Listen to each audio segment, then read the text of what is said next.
Aoba, meus catequizandos, beleza? Sejam bem-vindos a mais um vídeo do canal do Catequista Joe. E hoje a gente vai falar de cinema. E não vamos falar de qualquer tipo de cinema. Eu vim aqui hoje para falar para vocês do melhor filme religioso já feito na história.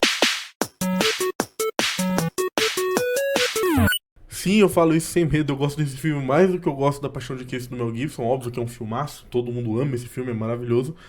Mas o Príncipe do Egito, cara, tem um negócio diferente, tem um molho diferente nesse filme que toca demais. Esse filme é, assim, pra mim, é a animação perfeita. É a melhor animação da DreamWorks, na minha opinião. Sim, é melhor que Shrek 1 e é melhor que Shrek 2. Eu não tô tendo medo nenhum de falar essas palavras aqui, porque eu realmente acho que esse filme é um filme extremamente pouco valorizado.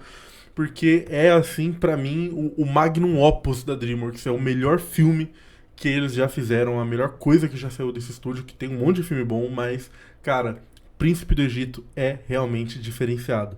Mas vamos falar um pouquinho aqui primeiro de um contexto ali da produção desse filme, de onde que ele veio, né? Porque o que acontecia ali, a gente tá falando de um filme bem do início do estúdio da DreamWorks, né? E é um filme que foi extremamente importante pelo seguinte, eles vieram com duas linhas editoriais, a gente pode chamar assim, né? Lançaram Príncipe do Egito e Shrek 1. Qual que era a ideia da DreamWorks? Ver qual dos dois pegava melhor para seguirem nessa linha. E aí a gente já sabe como que são os outros filmes da DreamWorks, porque Shrek foi um grande sucesso. E aí o Príncipe do Egito, apesar de ter sido um filme que foi relativamente bem, de crítica e tudo, ele não fez tanto sucesso quanto Shrek, então ele acabou ficando meio esquecido, né, ali na fila do pão. E a galera hoje, poucas pessoas lembram desse filme, né? Poucas pessoas. Não é aquele filme popular hoje, mas eu vejo um movimento cada vez maior de pessoas revisitando esse filme e reconhecendo ele como um dos melhores filmes da DreamWorks e como uma das melhores animações já feitas. E isso não é só porque eu sou católico, porque eu sou religioso, é porque realmente o filme é uma sacanagem de bem feito. Conheço muitos ateus que assistem esse filme e falam, não, realmente é um filme bom. É uma boa história sendo contada de um jeito incrível. E a gente não tem também como deixar de, quando tá falando desse filme, passar um pouco pelo lado técnico, porque eu acho ele, um dos motivos de eu achar ele, né, uma das melhores animações já feita é a parte técnica. Porque, assim, a arte é linda, os quadros, sim, a composição de imagem é linda. Tem 1 milhão de quadros desse filme que dá pra você pausar e transformar num papel de parede lindo, que dá para você, dá vontade de se imprimir e colar na sua parede, tão bonito que é. A fotografia desse filme é um negócio de louco. E assim, até paleta de cores, a gente vai pra tudo. E não vem aqui querer falar que eu tô cagando regra, porque eu não sei se alguns de vocês sabem, mas eu fiz faculdade de cinema.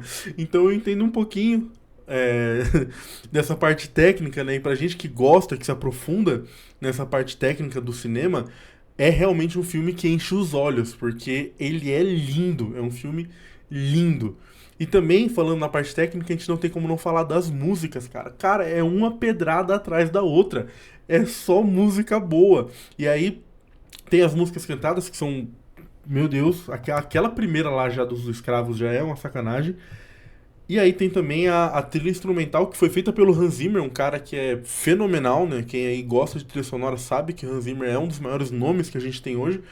E assim, é um dos melhores trabalhos do Hans Zimmer, na minha opinião. Então esse filme, assim, ele culmina assim, a parte técnica, só gente boa trabalhando bem e trabalhando no auge. Mas agora, deixando um pouquinho de lado essa parte técnica, vamos entrar aqui realmente na história, na maneira que o filme conta a história, para eu exemplificar por que que eu acho esse filme um filme tão superior a outros filmes católicos e a outros filmes religiosos, né? A gente não pode chamar esse filme de um filme católico, mas está contando uma história da Bíblia. Ele é um filme cristão no geral, vamos deixar dessa forma para os meus amigos protestantes que estão assistindo aqui não achar que eu tô angariando esse filme para a Igreja Católica. Eu não tô, ele é um filme cristão, né? Então a gente enxerga ele dessa forma como um filme cristão, mas para mim ele é melhor que muito filme feito especificamente para o público católico. Filmes religiosos constantemente são sobre como os personagens não acreditam em Deus e não acreditam nos desígnios de Deus, né?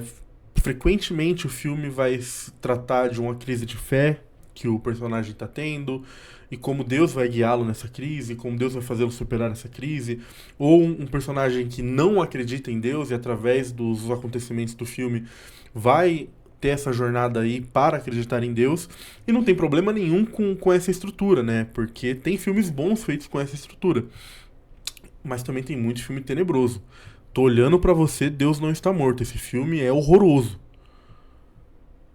Mas essa fórmula acaba ficando um pouco batida, entende? E eu gosto muito sobre como esse filme não é sobre isso. E ele poderia facilmente ser.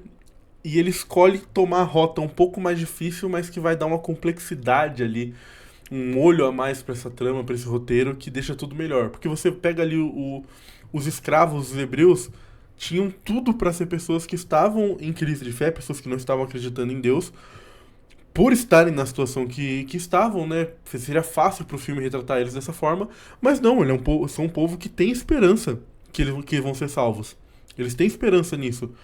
É, Moisés, né, quando ele encontra Deus, quando Deus fala com ele, em momento algum Moisés duvida que aquele é Deus, e em momento algum Moisés duvida dos desígnios que Deus tem pra ele. O filme vai além disso. O filme não é sobre os personagens duvidando de Deus. O filme é sobre os personagens duvidando de si mesmos e sobre como eles se enxergam em relação a si e em relação aos outros, né? Principalmente nessa relação aí entre o Moisés e o Ramsés, seu irmão. É ali que o filme brilha de verdade. Porque a relação deles é muito bem construída. Eles são opostos nos seus ideais, né? Moisés, ele começa o filme como alguém que se acha superior, que é irresponsável, porque ele é egípcio. Se ele é egípcio, ele é mais que aqueles escravos, ele é maior que aqueles escravos. E ele não vê problema nenhum nisso. Quanto ao irmão dele, é um pouquinho mais responsável, tal, ainda vai ali na onda de Moisés, mas ele não é tão cheio de si quanto Moisés no início do filme. Mas o ponto ali da história de Moisés é quando ele descobre que ele não é egípcio, ele passa a se enxergar como aquele povo que é inferior, como aquele povo que merece ser escravizado, o que culmina nele fugindo, indo pro deserto, e é ali que você tem a virada na história de Moisés. Porque a lição mais importante que Moisés aprende quando ele tá no deserto, quando ele vira pastor, quando ele conhece sua esposa, a lição mais importante que ele aprende lá é a não olhar as pessoas à sua volta pelos seus olhos, mas olhar as pessoas à sua volta através da visão de Deus. Como assim? Olhar que, para Deus, todos eles eram iguais, porque todos eles foram criados por Deus. E entender que o povo hebreu era o povo escolhido por esse Deus. E por isso, era um povo que não merecia estar sendo escravo, porque era um povo que tinha dignidade. Era um povo que era humano e que Deus olhava para ele. E é só quando ele entende isso que Deus o chama, e tem aquela cena linda, linda da sarça ardente, onde Moisés conversa com Deus e recebe a sua missão de voltar para o Egito. E aí, a gente traçando um paralelo nesse crescimento de Moisés como alguém que arrogante, que se descobre como alguém inferior e depois entende, né, a dignidade que o povo hebreu tinha como povo escolhido de Deus, a gente tem ali um contraponto com a história do Ramsés, que era um cara que tinha tudo para ser um rei muito mais tranquilo, até ele ser pressionado pelo pai, e o pai ter todo aquele discurso sobre o elo fraco que acabaria com a dinastia, que faz com que Ramsés não queira só ser uma pessoa que é tão boa quanto o pai, mas uma pessoa que seja superior ao pai. Ele tem essa mania de grandeza, né, que é muito bem ilustrada ali nas cenas do filme, e mostra como ele quer ser maior, quer ser melhor que todos. Ele é um deus, ele é o faraó, então ele é um deus, né, na visão dele. Então ele merece ser tratado melhor que os outros, e ele não vê não é assim que ele não vê problema em escravizar o povo hebreu. É o que nem passa pela cabeça dele. As consequências ruins que tá tendo para aquele povo que tá sendo escravizado.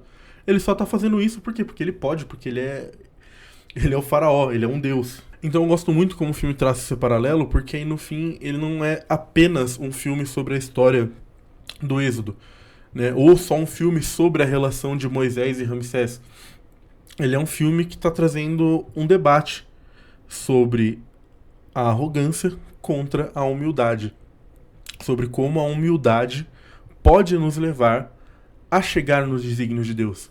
Né? Para mim, essa é a melhor mensagem que o filme passa, né? Sobre como a gente tem que ser humilde para fazer aquilo que Deus quer na nossa vida e para que a gente consiga atingir os nossos objetivos.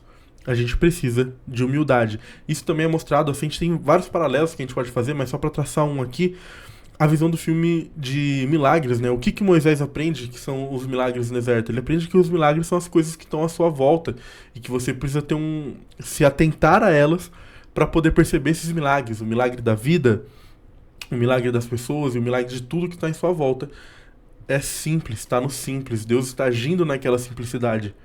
Quanto aos egípcios, o que é o milagre deles? É um show de pirotecnia, é fumaça, é soltar fogos, e eles estão fazendo tudo isso de uma forma falsa, porque eles não podem realizar milagres.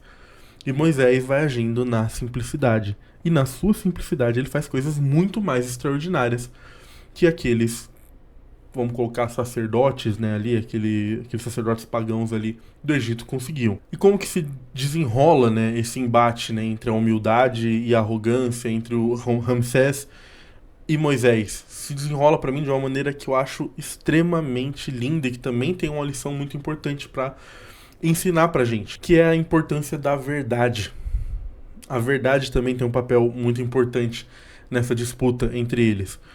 Por quê? Porque Ramsés, na sua arrogância, na sua prepotência, ele tem diversas oportunidades de deixar o povo do seu irmão sair de lá. Mas ele não faz isso. Por quê? Porque isso seria se rebaixar, seria descer um degrau, seria ser um faraó menor. E ele não poderia aceitar isso. Então, ele vai, vez após vez, não dando as oportunidades. Ele teve várias de deixar o povo hebreu ir embora. E o que isso acarreta? Quais são as consequências disso? As pragas do Egito. E essas pragas vão piorando uma após a outra. E ele tem mais... Moisés continua falando com ele tem mais possibilidades de liberar o povo. E não liberta o povo. Até chegar ali na praga mais doída para ele, onde ele perde o seu filho. E ali é que a gente tem esse ponto crucial que eu tô falando da verdade. Porque a gente tem o último embate, essa é a última conversa entre os irmãos no filme. E como que ela termina? Com o faraó mentindo, com o faraó falando: o seu povo pode ir.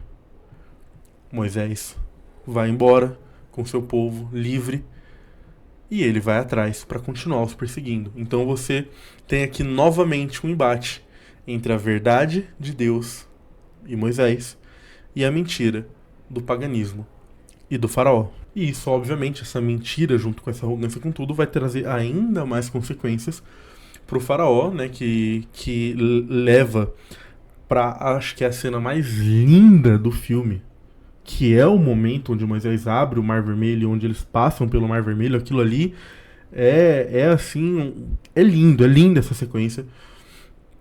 E depois afogando ali todo o exército do faraó, e ele na pedra, gritando pelo irmão, sofrendo pelo irmão, novamente nessa posição de arrogância, de não aceitar o que acontece à sua volta e de se sentir como um deus, né? E Moisés, depois disso tudo, ainda mostra que tinha um amor por esse irmão, apesar de tudo que eles passaram junto. E aí o filme vai pro final, né? Ali é que eles viveram felizes para sempre. Mas, cara, eu acho que assim, tem tantas lições tão lindas e tão importantes que a gente consegue tirar nesse filme. E a gente tem que olhar para isso, né? A gente tem que ver esses filmes religiosos com esse olhar. E, cara, como faz falta, né? Às vezes eu fico pensando, pô, mas podia ter mais, né? Eles fizeram depois aquele direto pra DVD lá de José do Egito, mas não chega aos pés desse aí. E às vezes eu falo, cara, pô, faz falta boas histórias, né, cristãs e católicas no mundo, né? Óbvio que vez ou outra sai alguma coisa legal, até hoje, mas eu sinto que eu queria mais, precisava de mais. Tá vindo aí aquela série do Scorsese sobre Santos, né? Se você tá assistindo isso aqui, a série já saiu, você já sabe se ela é boa ou não. Mas eu aqui no passado ainda não sei, espero que seja uma série boa, tô colocando muita expectativa nessa série, mas vamos ver se vai vir alguma coisa aí pra me relembrar, né, desse tempo tão glorioso que foi quando saiu O Príncipe do Egito. Então é isso, é por isso que eu acredito que esse filme é a melhor animação já feita, o melhor filme religioso já feito. Fiquem com Deus. Se você gosta mais de algum outro filme religioso do que você gosta do Príncipe do Egito, coloca aqui embaixo. Se você discorda dos pontos que eu trouxe aqui, se acha que o filme é ruim, coloca aqui embaixo. Vamos conversar, vamos dialogar. É isso, fiquem com Deus e o amor de Maria e tchau!